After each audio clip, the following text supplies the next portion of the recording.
ثلاثة ضامن على الله إن عاش رزق وكفي وإن مات أدخله الله الجنة. تین ایسے خوش نصیب ہیں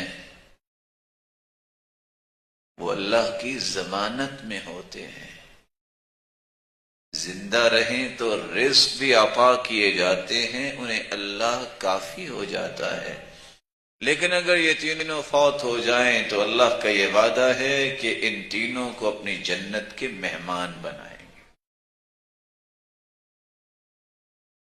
وہ تین خوش نصیب کون ہیں؟ من دخل بیتہ بسلام،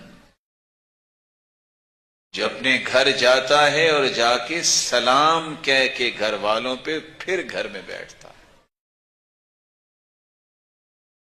من